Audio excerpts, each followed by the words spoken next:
So can you believe this is our 5th round already of our podcast, The Spirit's Doorway? So hey, I want to welcome Facebook and everybody listening. We are the Grand Rapids Ghost Hunters, and I am one of the co-hosts and co-founders of the Grand Rapids Ghost Hunters, Dan Schmidt. And to my right is one of our other co-founders and co-hosts of the show, Wayne Thomas. And to my left is another one of our co-founders and co-hosts of the show, Brandon Jose. Got it right again. Yeah. Fantastic. So if you haven't ever listened to the show before, I'm glad that you joined us for this one. And hopefully you'll go back and you can scroll down on Facebook. You can find our previous Facebook Lives on there. And you can follow us on that. If you haven't been following us on Facebook, you can also catch us at wktvjournal.org/podcast. And you can find all kinds of awesome podcasts there, including ours. You can also find us on Instagram at instagram.com/GRGHunters. And as always, if you need to get some help, you can find us. You can email us at grghosthunters@yahoo.com, or you can always call us at 616-541-4496. I got through it a little bit quicker this time. How do you like that? You're getting better at that. Yeah. Cool. So we have a special guest with us today. We also have Jen, one of our team members, with us. But I'm going to hand it off to Wayne. I think he's going to intro our special guest for the evening. Right. I want to do a quick review like we usually do. I want to thank GRASP Paranormal for their participation in our last podcast. Mm-hmm. They shared their experience and insights. We've tried some of their techniques. We've made some changes to our paperwork. We're planning even bigger moves on our team because of their influence. We've started the Paranormal Unity because we joined them on one of their cases. They joined us on one of our cases from a month ago. So thanks to Bill, Kathy, Connie, and the rest of your team, the Unity has begun. Grand Rapids Ghost Hunters is in the house. Thanks again, producer Gene Gregory at the controls. I want to point of information that I've added a seatbelt to my chair tonight for this show. So I guess let's open the door. I don't think you played that right. Open the door. Let's open the door. I know we got people standing behind the door. There we go. Welcome. Keep an open mind and enter at your own risk for a glimpse into the limitless realms of paranormal possibilities on the Spirit's Doorway. We can thank our team member Jennifer Anderson for tonight's topic. She wanted to talk demonology. So we have Beverly Fish, psychic medium, astrologer, speaker, and teacher of the paranormal courses Developing Your Psychic Ability and Ghosts and Demons. She's a retired historian and professor and a demonologist. And one other thing, she's just recently became the grandmother of twins. So she wears many hats. Wow, yeah. That's a lot. That's a lot. And that's a lot of fun. That's the most fun of everything. Yeah, huh? It's been fun. So we have simple questions here on the Spirit's Doorway. Tonight's questions are why, what, who, and how. So let's start with what the heck? Why a demonologist? Why? Why a demonologist, right? What were you destined to fight demons from childhood? No. I think, they always say, the Warrens and everyone says this a lot. Malachi Martin always says that's a calling. Mm-hmm. You just can't say, I want to be a demonologist. I never did that. I never wanted to do that. But one day it happened, and I thought, I know how to do this. I just knew I knew how to do it. I could get rid of them. And, I had to do a little research, but it just was something I was told, you can do this. My guides just told me you're ready. So motivations and mentors. I mean, I've been doing, I think all my life I was doing a lot of things. I grew up with, in a haunted house. I think a lot of people do that are in ghost hunting, right? I think I meet a lot of people, and most of them say they grew up in a haunted house. And so they met a spirit, if they're psychic at all. They talk to dead people, and that's just a common thing. So I grew up with spirit people as my friends, and then I developed, the fact that I could help people because being a psychic, my whole family was psychic, and I realized that was a thing I could use to help people.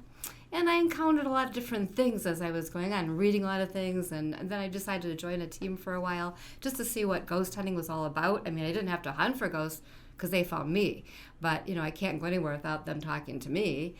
And I thought that'd be kind of interesting. I go to hunt them, but so it was kind of fun because I wanted to find out what you folks do. Sure. So I did that for a while, and it was wonderful. I had a great team and learned a lot about that, and it was interesting. But in the process, I encountered a spirit. It was that was not so good, and I thought, well, we need to get rid of that, and I know I can do that. And I had some encounters along my life, different things.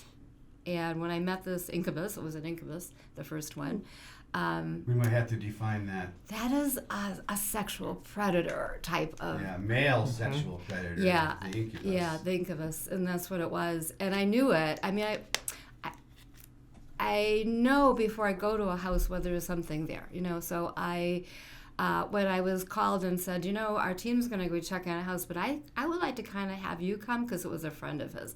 Would you come and see this house before the team comes? Would you kind of just check it out? Because he knew some of the stories, and I didn't know any of the stories. So when he was talking to me, I said, I know there's something really bad there. It's really bad, and it's in the basement. And he said, well, yeah, he'd been told that, but I need come and see. So I knew that there was something bad in that house that was very negative. And some people don't like to use the word demons. I don't know if you've encountered that, but they'll say, oh, there isn't any demons. So I say, okay, let's say negative entity. And we all agree on that. Okay, we can say negative entities that are really negative. And they want to hurt you. So, they really are preying psychologically more on your mind. But they can do other things. And I'd had some encounters already. That's why the incubus knew how to get to me. Because it knew there was only one thing I really had an encounter with that I was kind of afraid of a little bit, and it used that. But it was kind of an interesting night. It was just a really interesting going to the house. And going to the house, I kept being told, oh, there's something wrong with your car, you better stop, you better not go, your tires are bad. I thought, no, even so bad that I stopped and looked and checked them. And I get that often, though, when something doesn't want me to come to a house. That's often what I'll get is I'll get something to delay me, or something will happen, or I get lost. And I never get lost, I hardly ever, but I was driving to this town, and next thing I know, I'm on a different road. I think, how did that happen? How did I get turned around? I called and said, I'm turning around. I'm on 75 going south, and I'm coming back.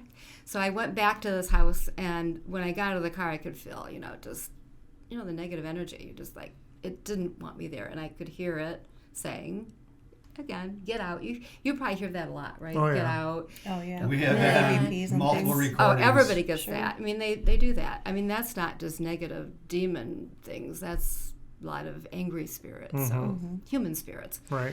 And although I tell people what is a demon, it's like, oh, good, I can get rid of that. But if I go to a house and say, oh, you got a human spirit, that's going to be really hard. Oh. It's like, I'd rather deal with the demons because they have rules. Right. And the human spirits, they have free will. If they don't want to go, they're not going to go. Can we get like a definition of a demon? I just want to add something. Just watch the hands on the table because it's actually really loud in the audio. That makes a lot of noise. So if you hear something that, Yeah. you're good at that because you do the recordings and how I don't do that stuff. Your perception of what a demon is, or kind of a definition of a demon. Well, a human person who has passed on, human spirit, they can be here because they're angry. They don't want to go. They don't think they're dead. And I don't know if your group is like that, but a lot of groups will say, don't tell them they're dead. A lot of them already know they're dead. Some of them don't, though. There are people you've probably encountered that do not know, and that's why they're there. And I guess a lot of groups are afraid if you tell them, then they'll leave, and you don't want them to leave. But as a psychic investigator, what I would do is come to a house before I joined the team, the ghost hunting team. I would go investigate houses and tell people, what they had in their house, who was there. And 9 times out of 10, it's a relative. It's like their father, their mother, someone really close to them that has passed on, and they came back, they crossed over and came back because they're going to visit, which means they can go in and out anytime. Or they didn't leave and they're still there, or they're angry about something and they're going to stay. I was going to be an angry ghost. I thought, I'm going to haunt a house. I'm not leaving. And then I had a dream that night about haunting the house. And it was really like, this is pretty lame. Why would I do this? It was like I have a cabin, and was at my cabin. I was at the cabin, and I realized that this doesn't look like my cabin anymore. What happened to it? What do these people do to it? And that's what I realize spirits do when they come back and they see that you've changed it and you moved this, and they get angry, and they can do poltergeist kind of things. They can throw, that's what I thought, I'm just going to make a lot of problems and I'm going to throw things. And I thought, yeah, I'm going to be like one of those angry ghosts. That's right. What good is that? And then I woke up and realized, I better enjoy that cabin while I'm living and not come back when I'm dead, because, like, it's not there anymore. Yeah. So it taught me a lesson to live every day, be in the now. It was really good lesson that I try to tell people and pass on. But anyway, spirits are like that too. They haven't learned that lesson, and they just keep staying there, and they're angry because you've moved things and you've changed things. You know how people, when they renovate, will start activating some spirits sometimes, and they'll get really noisy, and like a true poltergeist usually is somebody in the house doing it, but they'll be kind of poltergeist-like. They'll be noisy ghosts. They could just be that they have a message. I have encountered ones that have a message. Once they tell me the message and I listen to them, they leave. They're happy. Or some of them are really afraid, a lot of fear. They don't want to cross over because they have a lot of fear, because maybe their religion or someone has told them that they're not going to go to a nice place, and so they're really scared. And I have to convince them that, you're okay. You can cross over it. You're all right, as long as you say, I'm sorry, and ask for forgiveness and cross over. And I've crossed over many ghost spirit people that way. So spirit people are like that. They're difficult. You have to talk with them. You have to kind of get their confidence to get them to leave. Right. That's what we do. Right. And you do try to move them on, right? Yeah. Well, and we leave it up to, like you had mentioned, we leave that up to the client. Yeah. Once we figure out who it is that we're talking to, then we will let them know. Yeah. And like you said, if it's a loved one, their there's mother, there's say, cases where they're it's that's okay. fine. We want them to stay, but Yeah. there's just as many times that we've had people like, well, they should really feel free to move on too. So then we would help them to be able to do that and have that conversation to try to build that trust, so that they'll be able to move on. And then we'll do a smudging and a blessing and try to help them to move on that way. Yeah. And once you call down a loved one for them, that's often really helpful too. You ask. It happened to me a couple months ago. All of a sudden people came and they took her, and she'd been in this house. Someone had showed me the newspaper clipping of the house had been a historic home, and this family had lived there for 70 years. And I thought, I know, if your family's been someplace 70 years, you're probably going to stick around. But they came, took her, she went. It was kind of nice. It's always nice, isn't it, when you can release somebody, because I know what it's like, because I was in this vision of being in a house and thinking, now what? I'm just here, like, being angry, and that's not a good thing. Yeah, so we do smudgings, and Pastor Dan does blessing. I know not all teams do that. Most of so them then do they not. need somebody like you that specializes in this. Now, I'm a little bit confused, because do you see a demon as a fallen angel? And you don't think all ghosts That's are a long demons, conversation, right? but... Right. Oh, I got another part. And then That's a long poltergeist. Do you see poltergeist as being demons? No. Okay. No. Different. And you probably, as you've done cases, you've found that if it's a real true poltergeist, there's usually a young person in the house, right? Like a adolescent with really lots of, angst and stuff. Right. And if that person's out of the house and things aren't happening, it's like, maybe that person's causing it. They're just, their energy is doing it. They're not like knowing they do it. Like a psychokinesis? That's like many of our recent cases that we've had. They manifest their own energy mass in a way. Their energy is just coming out and doing that and doing all kinds of stuff, but they don't have control of it. I mean, if we could really get control of that, you could be a Uri Geller, right? You could be on screens. But most of the young people are they don't realize it. But it's usually a young person. Or there might be something that they're connecting to. So that's what I'm afraid of if I come in. Have they been doing something? Because, the first rule of demons, a negative entity, is that you have to be invited in. Right? So... Who invited it in? What did you do? And people will say they didn't do anything. Always. So, yeah, and you have to look around.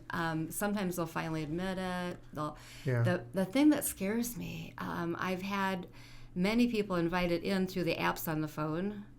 That phone app that you got that is like a ghost hunter app. I think it's just a meter. This person, I remember the person they were talking to someone on it every night. And how often it's a little girl. I mean, it's so common that they appear to the person as a little blonde girl, a little nice girl, and they start talking to them. And they say, named Trixie. And you had one? Yes. You can stay, and then, okay, that's all you need. And then it ramps up. But you have to get that. You can stay. And then once you do that, it gets bad. So I have to convince them that it isn't a little girl. You really need to uninvite it, and then I need to get rid of it. And they don't really like that a lot. But they have to, obey the rules are that they have to leave if you call upon them and make them leave. Do you take just the serious cases? I now have people I can send out to do ones because it's too many. So if I think, go and check it out. And if it's really serious, call me. Yeah. I don't go to I don't go to the cases now where it's probably just your mom. I tell people when I'm doing my Ghosts and Demons class too, a lot of people want to know how to get in touch or my psychic development, how to develop their psychic abilities. They can talk to ghosts, how to talk to spirit people. They often want to talk to a loved one, and I say they are talking to you. Most people don't know how to listen. They don't know how to look for the signs, like the pennies on the floor or a pitcher turned over or just little things. They just don't pick it up. But often it's something as simple as that.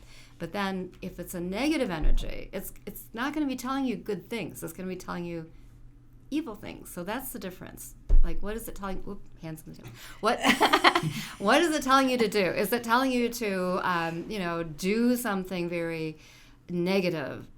It's not going to be your mom doing that, unless she was a really evil, negative person in her life, because you don't change when you die, until you go and work on your stuff. But when you come back, you're still, if you haven't crossed over, you're staying in that same kind of mindset. So I've had evil people that were evil in their life that are human ghosts. Right. Angry person becomes an angry ghost. Yeah, you meet those, right? You meet angry ghosts. Oh, yeah. And they can push you downstairs. I've been pushed down the stairs. They can poke you. They can do that stuff too. So that doesn't mean it's a demon just because you got pushed down the stairs or because if it's a really angry person, then so you got to check it. And I'll know because I feel the energy. I mean, I can feel it's different energy. I mean, because since I talk to spirit people, I can tell if it's a spirit person. And if it's a negative person, they're not going to really want to talk to me. They generally don't want to. They generally hide. I think more so than any sort of equipment, you use your senses. Yeah, I use my Sight, senses. I don't use smell. equipment. I just walk in and say, it's over there in the corner. Right. Oh, yeah. I've seen Yeah. Pastor Dan do that, point to Yeah. the corner in the basement and go, yeah, it's right there. So you use your senses, and you know when you know a negative energy has it has a negative energy. Right. Yeah. I can easily see more so a negative energy than I can, any other type of energy. Those just stand out to me. So, when I go into a house, Wayne calls me the demon detector because I'll go in and just walk around. He'll go in and start talking to the family, and I just wander around and see. Yeah, that's what's the thing to going do on, while right. they're talking. Wander around and get the feelings. Yeah, I try not to listen to what they're talking about at all, and just walk through. So were you always psychic as a kid?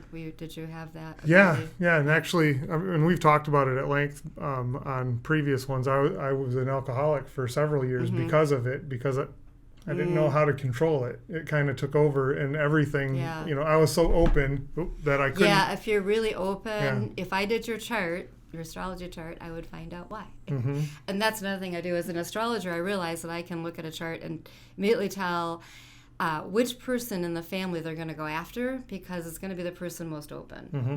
You know, that's the person that's going to be attacked, and usually it is. I'll Yep. say they usually pick out one person to make them really sick, or to play on their mind until they will take out the rest of the people. Right. Because they want you to kill everybody in the family. I mean, I often, Mm-hmm. you feel that, right? Oh, yeah. Their thing is they don't kill them, they get you to kill them. Right. And those shooters and those mass murders, I always think how many of those are just influenced by negative energies Mm-hmm. that have really, because when you go to a house that there's someone there that's been possessed, and if they're just starting, you can actually do an exorcism on them. Mm-hmm.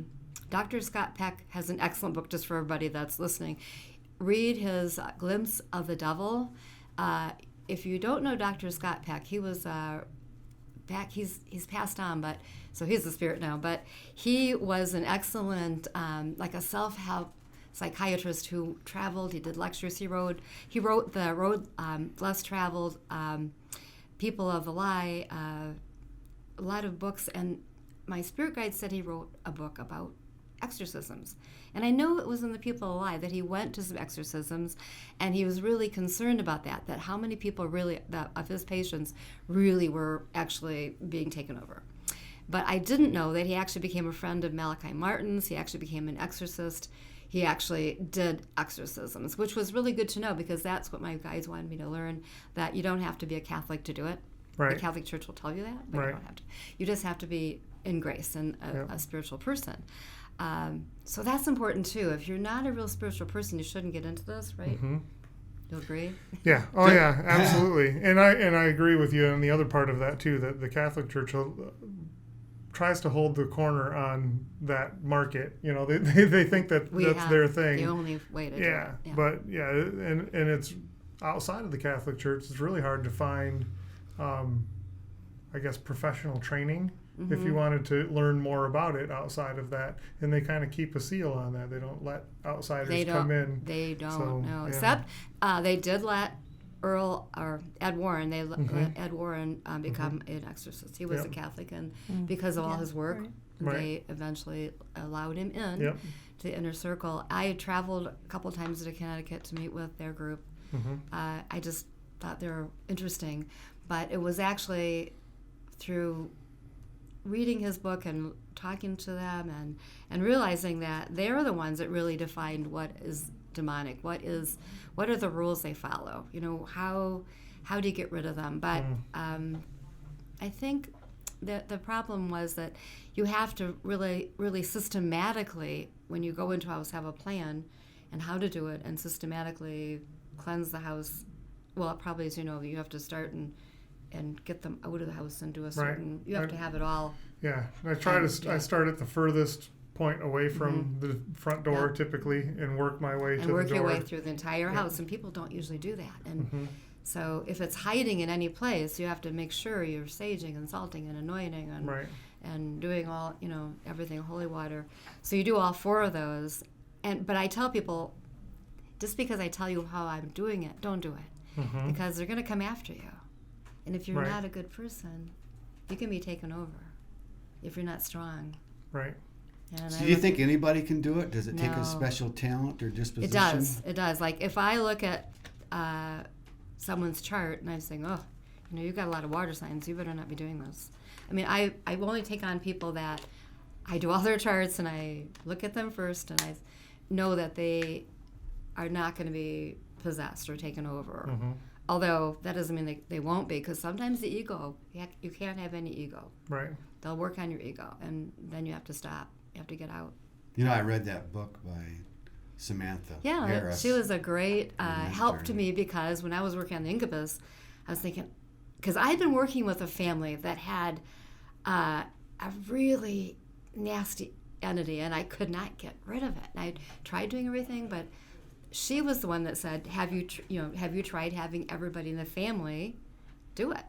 Like, have you tried getting all the members involved? And I thought, that's a good idea, because that's how I finally cleanse that house out. It took 3 hours, but we got it out. And everybody did anointing, and they all said the prayer together. And it just, at the end, I mean, that family was changed. And it was like, that was good. You're getting your family's strength.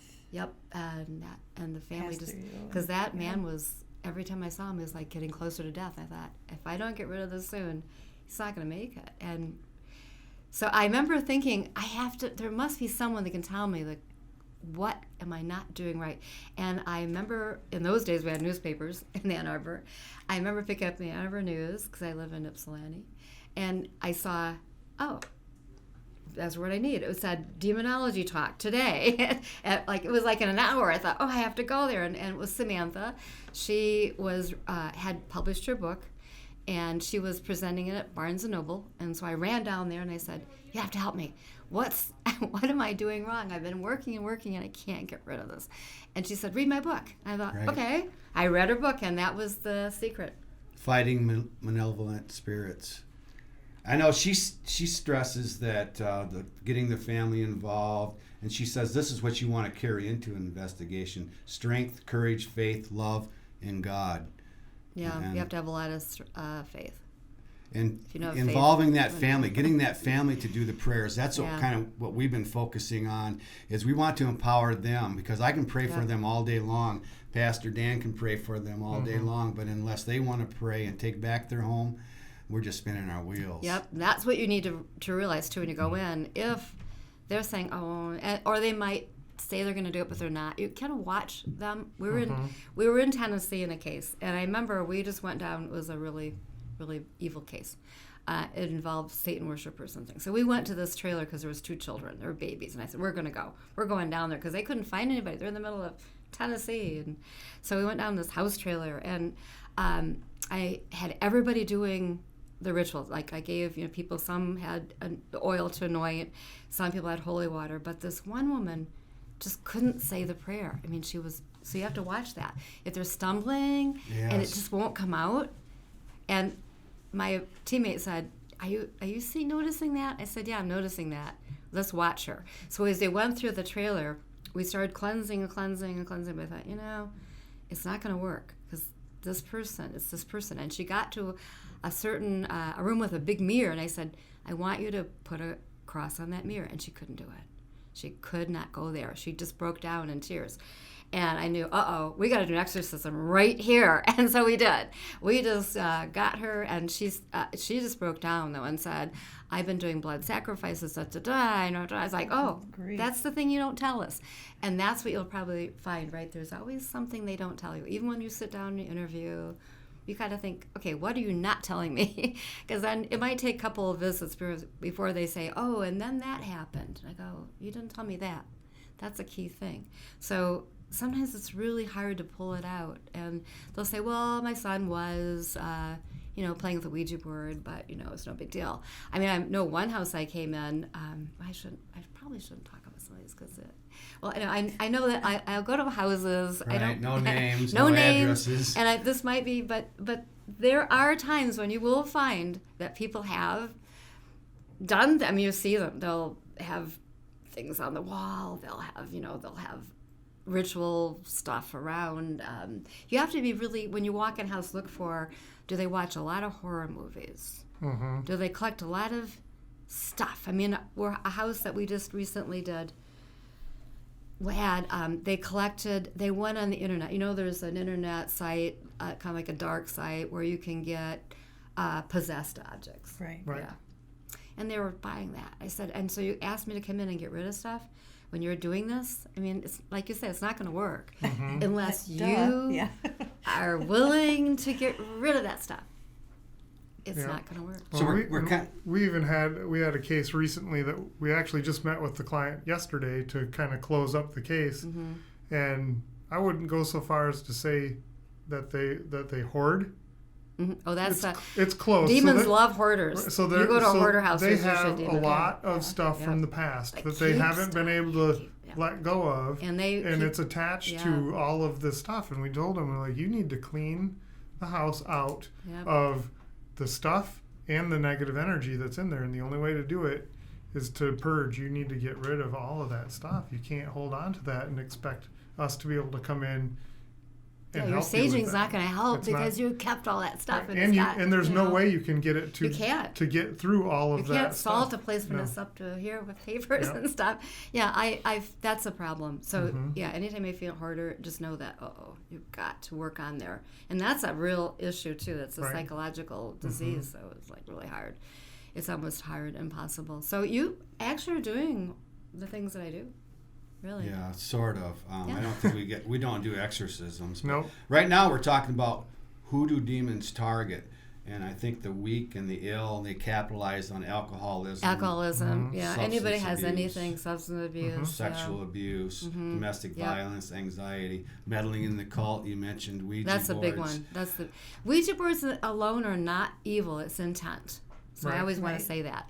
I have Ouija boards, and then people go, "You have a Ouija board in your house?" Yeah, it's not. There's no bad intent. Right. I think that the bad part with those is, in most cases that we found, is that people that don't know what they're doing with Yeah. it, go and conjure things up and invite them in. And then you got to come and get rid of them. Right, Right. and now there's a It's problem, like- and that's another one that in a lot of cases they won't readily admit it. Have you ever used a Ouija board?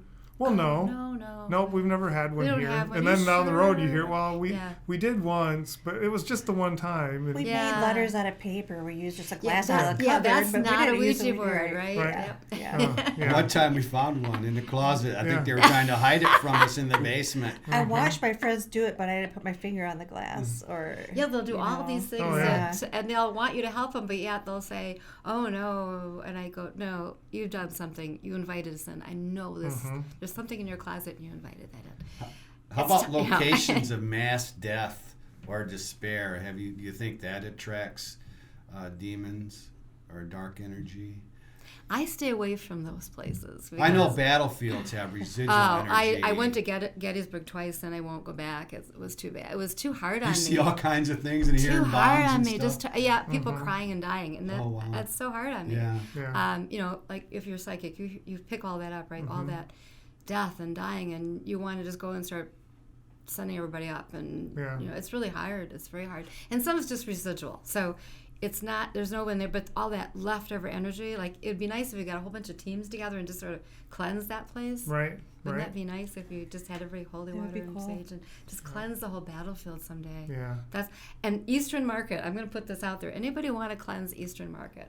I mean, we couldn't get permission. Just like show up some Sunday and just do it. But get a lot of psychic people, because that would be helpful. The more psychic people you have, What's the that? more Brandon's powerful. probably up on that. There's an Eastern Market in Detroit. It's a marketplace, but it used to be. It was the site of a mass grave, and when I go there, I can't stand that place. It's just. I want to start sending people up, but it's just too much. I have to have help. So I thought maybe we should just cleanse the whole place and get a whole bunch of psychics together some weekend. Yeah. But ghost hunting teams don't like psychics. I mean, they're just now coming around. I was told Why do you think that? because we're going to get rid of the ghosts. Oh, I was accused I would of think that. that would be the good thing. That's I our- don't right? know. That's our I know. goal. See, that's why I like Well, I like your team I think Why would you want I to think keep the a ghost problem around? because that- if you get rid of the ghosts, then they nothing don't to have anything to investigate. Yeah. Right. And I've heard that before. Is that Yeah. you have to. That's not right. Teams have said you have to be careful and not let the psychic go in until after Don't let you've the done the psychic go in. investigation. because they're going to get rid of Because the then ghosts. you won't have any evidence. You won't be able to get anything because they're already gone. Well, that's stinky. I I don't know, like that. So I said, so I said, well, okay, after you've gone in and got evidence, can I go in and get rid of them? No, because we want to go back. You know how even Grant Wilson, Grant from okay. Do you go to the Sault Ste. Marie? I'll be there this year. For my Oh, first that week. is We'll be in you Brandon should both. all Yeah. go. That is the best paranormal conference. Can't wait. I would say 100% that's the best. So go there because they have great people and you get to sit and talk with them. And they're really fun.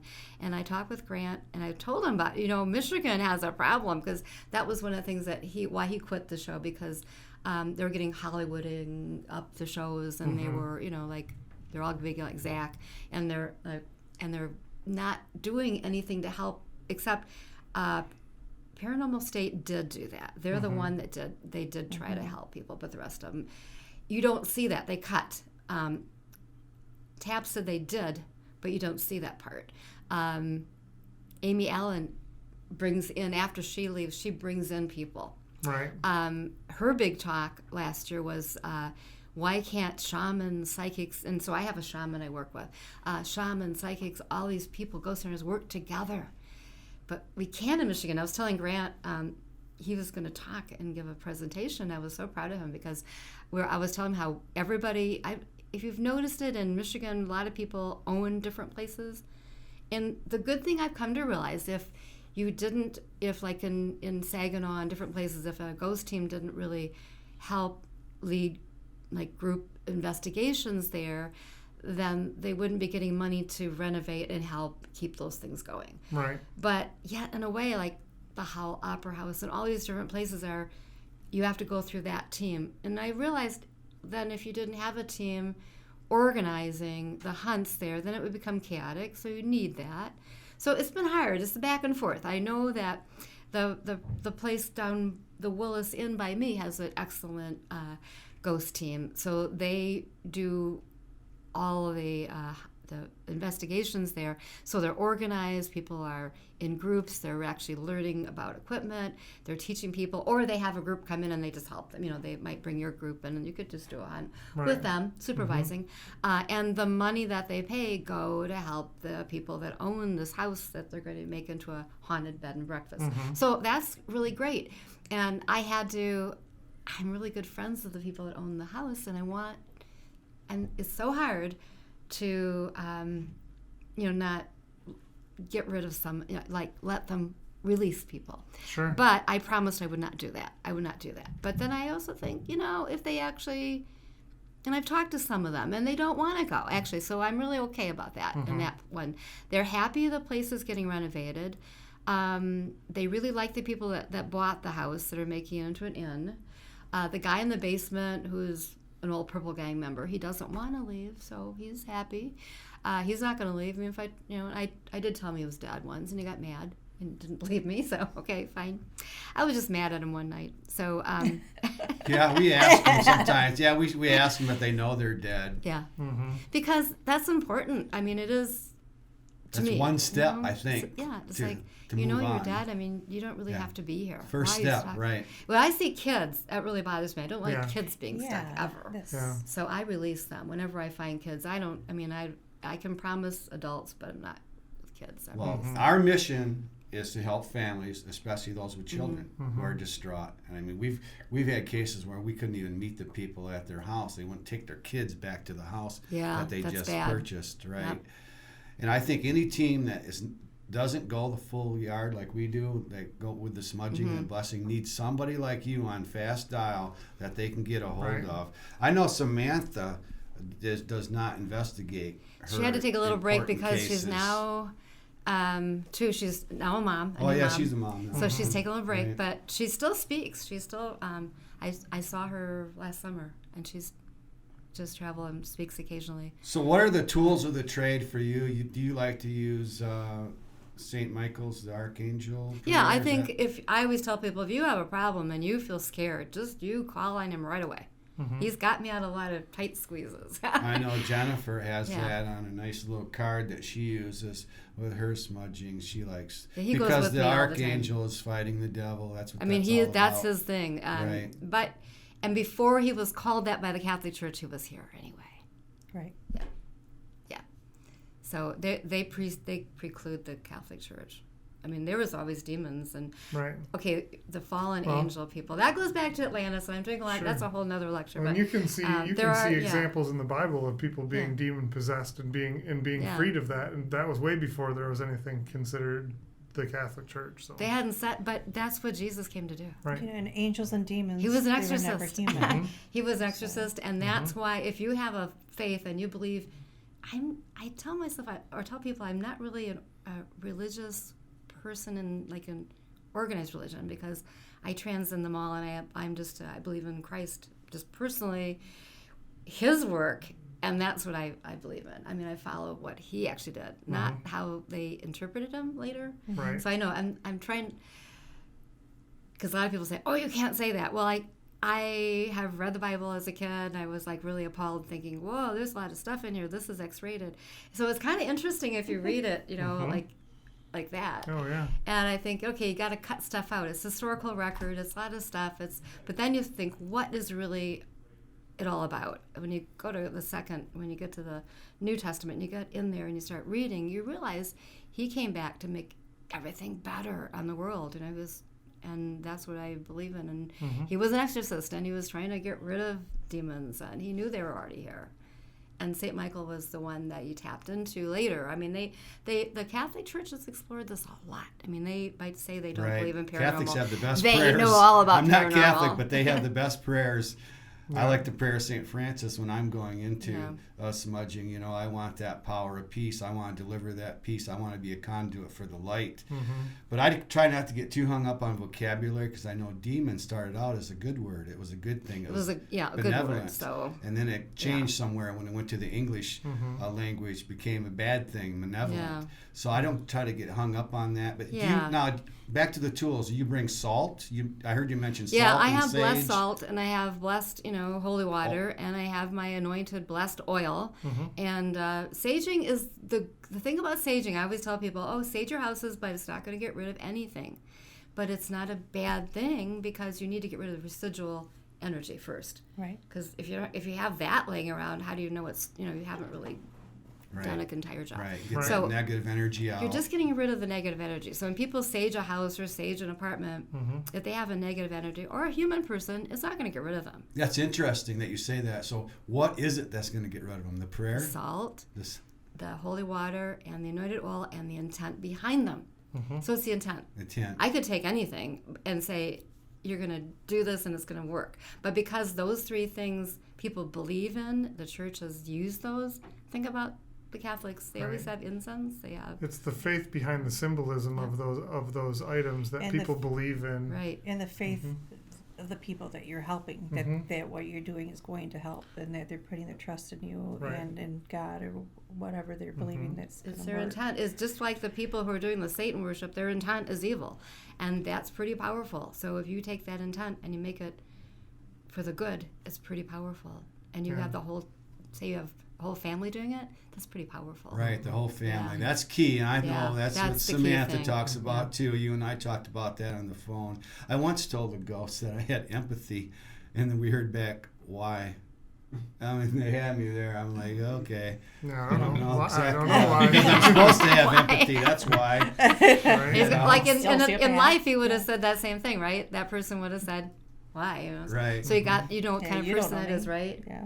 Because they're the same when they die. I mean, they haven't changed. So. I think it's important that people know if they have a demon in their You'll house. know. I mean, because it'll ramp up. I mean, it won't just. I mean, it might follow you for years, but you're gonna eventually. It gets progressively worse. You're gonna start like they're waiting for a little niche. Maybe you invited something in, but maybe you haven't invited in, so it's kind of just following you. It can't really do anything.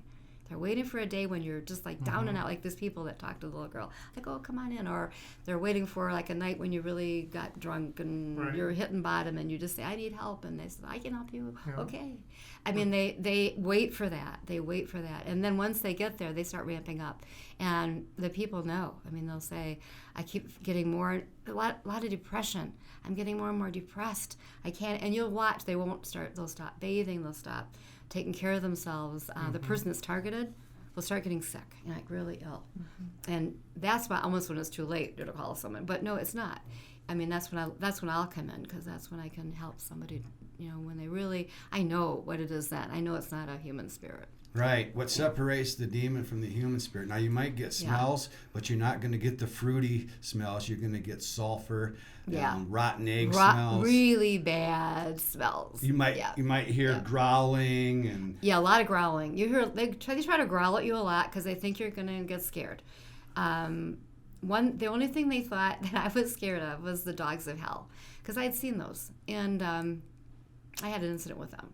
So I thought, what's going on here? Because I'd run into them once, and it did scare me, because I was like up north. I was in the middle of the woods by myself, and it was like going to my cabin. And I pulled up, and I looked up, and there's these two huge dogs with glowing red eyes looking through my car window. So it's pretty big, right? I think, oh, what is that? Like, I don't think I should get out of the car. I was like really worried, and I remember not I still don't know what that was about, but I thought, I don't know what that's about, but there's something going on. So I shut my eyes like I do when I see a horror movie. I don't like horror movies. I don't like scary things, which is kind of funny because I don't ever watch scary things. But if anybody's watching something scary, I just shut my eyes and I don't see it. I say to kids, if you something scary, shut your eyes. It's gone. See? Don't see it. So I shut my eyes. I open them up. The dogs are gone. But that scared me too, because where did they go? I got to get into that cabin, and it's snowing. There's snow up to my knees, and I'm trying to get in there. It's dark. It's like midnight. I have the cabin and it doesn't have running water. It's just a little log cabin. I go there to retreat. And I thought, so why are they here? This has always been a safe place for me. So I think that was what my warning. This isn't a safe place anymore. But anyway, that they knew. And in the morning I came out because there was so much snow. I wanted to see where they went. I thought, they couldn't. The eyes were glowing. My car lights were off. I know it wasn't my mind. And there was no tracks in the snow at all. So I thought, okay. So I had that in my mind. So I went to the Incubus house. What do you think they sicked on me? Those dogs. I was going to go down in the basement. Ghost dogs? The dogs of hell. Hellhounds. The hellhounds, because they knew I had experience, and because they knew that I wasn't afraid of them. I kept Glowing saying, red eyes again? Mm-hmm. Yep. And I kept saying, and I shouldn't have said this, because I was provoking. When I was going to the house, I kept saying, I'm not afraid of you. I never say that anymore, but that was my first time, encounter it. Mm-hmm. Except for the other house I've been working like in a negative entity, but the first really serious case was that Incubus, where actually I tried stabbing my partner with a crucifix. So it got really bad, some of that part.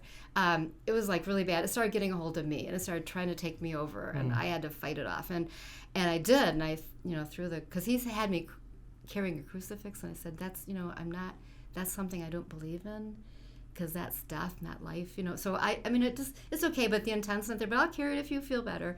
But then I tried to stab him with it. So it was kind of interesting night. And finally he said, we need to leave. And I said, but we haven't gone to the basement. And I said, no, we're not going to the basement. I said, but that's where it's at.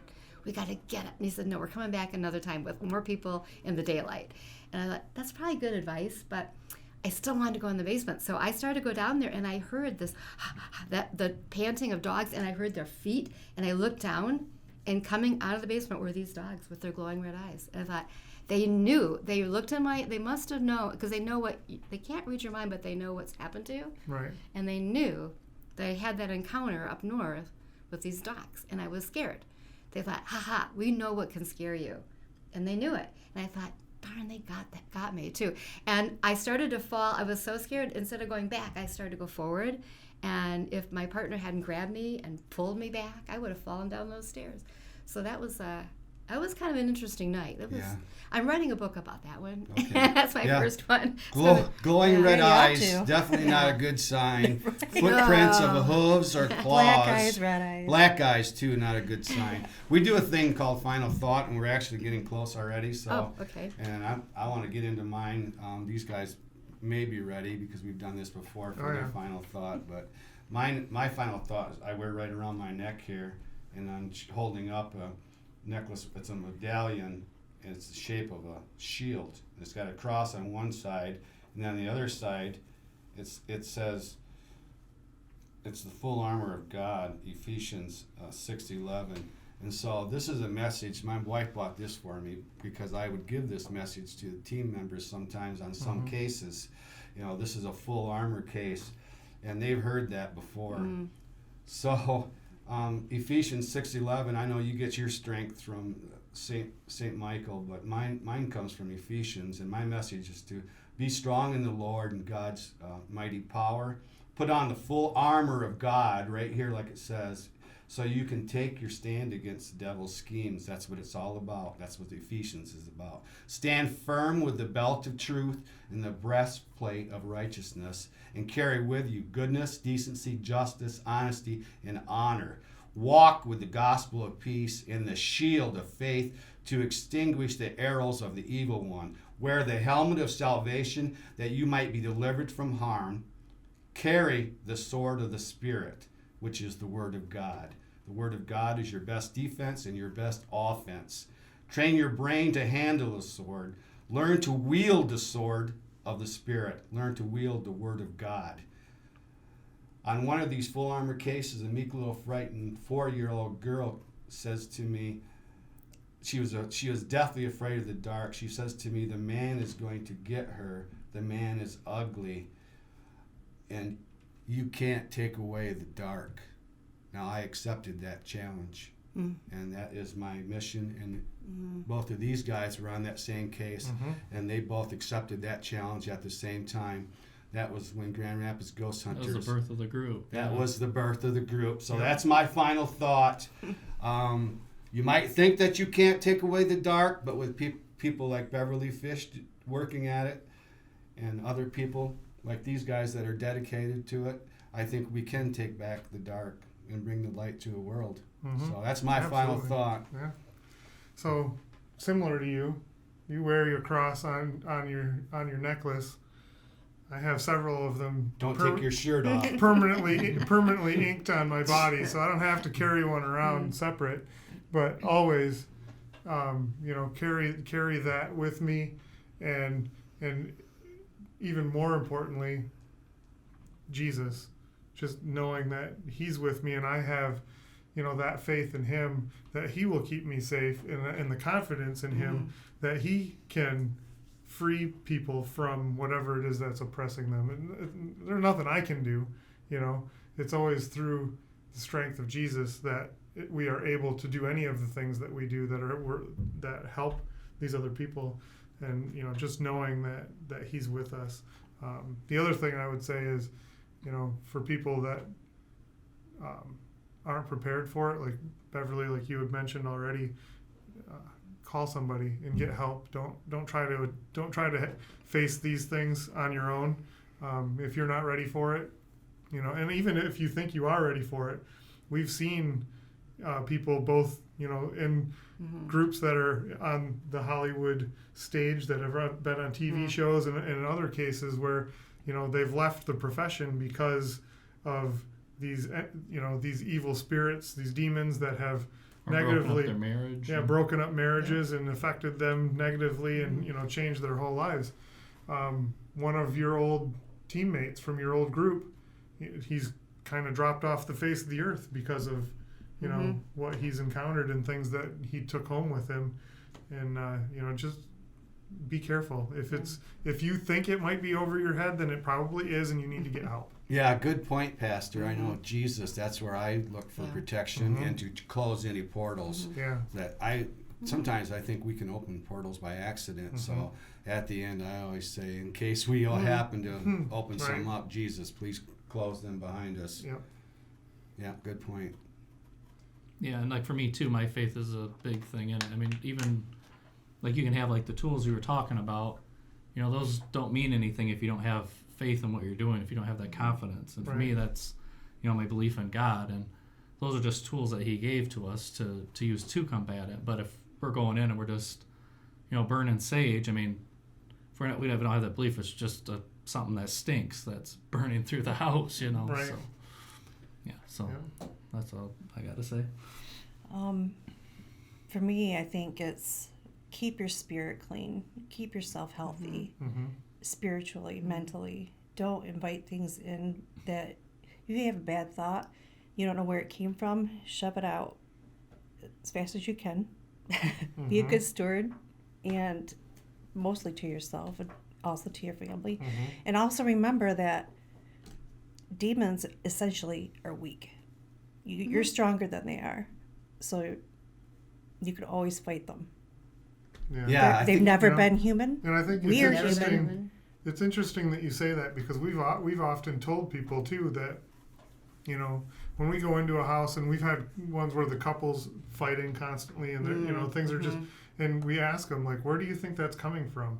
If that's not a normal thing, why are you upset with your wife or with your husband? If that's not a typical thing for you, then you really need to think about where that's coming from. Is that coming from you, or is that coming from somewhere else? Yeah, is that coming from your a loving space, or is it coming from something else that Is you there don't even know something- where it happened? Is there Where is that something coming out of my there mouth? that is affecting you, and that's whispering in your ear to try to tempt you into getting upset about something A lot that of people shouldn't don't be? even remember having these arguments, No. Right. Yeah. So Good point. One big Jen. thing too with that too is just even in your home, if you do have to have an argument or get out of your space, don't have that where you're bringing that negative energy into your home too. So Yeah, good point. Live your life every day positive and grateful. That's a good point. Yep. Now, Demons hate positive people, as I always That's say. true. Oh, It's good. so true. So, you have anything else? A final thought, a personal perspective, something that maybe we didn't cover, or something that you'd like to more emphasis on? I liked everything that you said in this ending is great, and especially pay attention to what's going on and being positive and having faith and get yourself back into some kind of spirituality. Yes. That's one thing I really am The trying world to, is lacking a lot of that now, I think. People are turning away from churches, so we have to get some way. If there's not spirituality in your church, then we gotta find it, get it back, because boy, the devil's winning right now. That's a whole nother topic that I That's could a go whole into nother for thought, a right? long time. But I agree. There's a lot of churches that don't have what people need, and there's a lot of people that are in need of faith. Unfortunately, like a lot of it, it's about the money and the power instead of the faith. You have to remember that Jesus didn't like the money changers. So It's about why did we go like the into temple. that? it's about butts and seats and the money and the offering plates is what it's You about. didn't even have a church. I mean, you got to get out and start being spiritual and getting people to be positive and start, looking at the world a little differently. Yeah. Awesome. Beverly Fish, so many facets. I mean, we could have spent an hour on astrology, an hour on being a psychic medium, and but your focus right now is on demonology, and I think we covered it pretty well. I usually don't get through my outline, but we've covered it pretty well. If someone thinks they're having trouble, like Pastor Dan says, don't try to handle it on yourself. Right. Call somebody like Beverly. There's other people out there too, or a team like us that will go. Your team sounds excellent. I think I would say, call this team. Because We have potential. Yeah. Good. I mean, We might call you once in a while just to make sure. Kind of encountered a demon and fought it off, then you're already a demonologist. I might use you for reference. Yep. Definitely. Demons know who you are now, I'll tell you that. That's true. If you've encountered them and you've fought them I had off, experience, then they know who you are. We have some names that seem to be following us around. Michael and Edward for some reason, different cases keep showing up. That's interesting. Yeah, so I don't know. Sometimes exactly. sometimes human spirits latch on to people. Yeah. So you might have a human following you. Yeah. Ed's following him around. Huh. I'm not sure who Mike's following. Michael's following you. Probably Michael. I've known Michael 1 year maybe. More than Michael might be Dan has. following both of us. But are they okay? I mean, as long as they're not negative. They're all right. I have a lot of dead friends. I think Edward's just basically like a grumpy old guy. Yeah. And Michael, we think. He tells him that he's not special. Yeah, he gave me a pretty good insult on one. So I think you made a friend. I would say you made a friend. I think he He's swears not at you the leaving. most. He likes you. Yeah. Brandon's name comes up more than anybody's, but Michael might be a ghost of a little boy. Yeah. So when you go in a case and he comes up, then it's probably because he just came with you. So, Yeah, that's what he I'm just came with thinking, me. yeah. Just don't listen. Yeah. That he's with me. Yeah, and it inevitably pops up. It's like a surrogate grandpa that's like crotchety or We'll something. be hearing from different spirits, different entities, and all of a sudden you'll hear Ed pop up, and we know it's usually him because we ask, is it Ed or is it Edward? Just Ed. We'll go. It's just Ed, but then you'll hear. Okay. Sometimes you'll hear, like when we had it was like, "Don't you do that, Edward," or something. It was like someone else talking to Edward. So Right. it's- Well, that's another thing too. You can ask Yeah. him. You can use him too. Like, yeah, hey, that's what we try to hey, do. Ed, who's here? We'll talk to him. Yeah. What kind of people are these? That's a Help us good talk idea. to him. Yeah. I never If you thought get of that. yourself a Yes. friend, Yeah. a spirit friend, Exactly. Yeah. kind of goes They with want you. Michael to do everything too. So we always end on a prayer. I don't know if you have one that you'd like to do. No, I'd Otherwise, like to hear yours. That'd be Pastor very Dan nice. always has one up his sleeve, along with the other things that he's got Okay. on They're his short sleeves, so I hope I got something in there. I was wondering if you thought you stunk there. These I don't know, I'll messages, ask you. Check myself. these messages are going out worldwide, right, Gene? Yes. Worldwide, or universal to the entire cosmos, the paranormal cosmos. That's right. They're So you picking- got your message out there to Okay. the cosmos today. That's right. We're sending these out throughout the Milky Way galaxy and beyond. So friend your people, get them to check out WKTV. Yeah, Oh, all right, do you have to go before the prayer? Do you have to do your promo? sure. I can go over all this stuff again. So, If you're watching us on Facebook, you already know that you can find us on facebook.com/Grand Rapids Ghost Hunters. If you haven't been following us there, please do so. You can also look for us on YouTube by searching Grand Rapids Ghost Hunters. You can always find us also on Instagram at instagram.com/GR Ghost Hunters.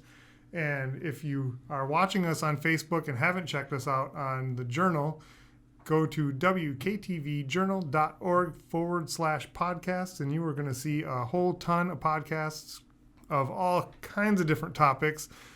Check them all out, and you will also find us on there at the Grand Rapids Ghost Hunters. You'll see our awesome logo that's right here behind us, and you'll be able to catch up on all of our podcasts that we've done so far.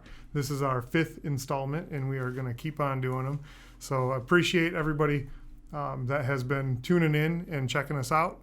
Again, if you need any help from us, you can email us at grghosthunters@yahoo.com, or you can call us at 616-541-4496. There, I got it. That's a lot. So we're tying it up. Oh, and there's the door. That's not the door. What is that? These are 2 people, one male, one female. Oh, yeah. And the guy's having a fit. He's drooling on himself and spitting out obscenities. Oh, yes. So she's trying to bring him back to earth. Mm-hmm. If you've got something like this going on, call Beverly Fish. Mm-hmm. Yep.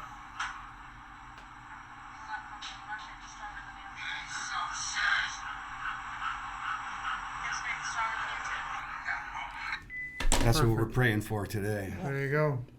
All right. Heavenly Father, I just thank you, Lord, for the opportunity again to share what we do and who we are and the heart behind it, Lord. I pray that you would allow us to continue to speak to the public and just to get the word out there to help educate people that, you know, there are things out there that maybe we don't fully understand what's going on, but we're not alone. And there's people out there that can help us, Lord. And I just pray that you would help people to have the confidence and the courage to reach out if they're encountering something that they don't understand, and to get the help that they need. And Lord, I just pray that you would keep individuals safe this evening that may be struggling with some kind of negative entity, a demon or otherwise, that is affecting them, that's oppressing them, that may be even trying to possess them. Lord, I just pray that you would put protection over them enough so that they would be able to have the peace of mind and the sound mind to make a phone call, to get an email out there, and to reach out for help, so that we can help them, that somebody can help them, whoever it is that you would call on, Lord. I just pray that you would put those people in their paths that would be able to set them on the right path to having a whole spiritual self again, Lord. So, Lord, I just lift this up to you, Lord, and I pray for safe travel for everyone that's here this evening, especially Beverly, who's got a little bit longer of a drive than the rest of us to get back home, Lord. And I just, again, lift this time up to you and thank you for all that you've done for us and continue to do for us, Lord. So I just give this up to you in Jesus' mighty name. Amen. Amen. Safe trip home, Beverly. Peace out.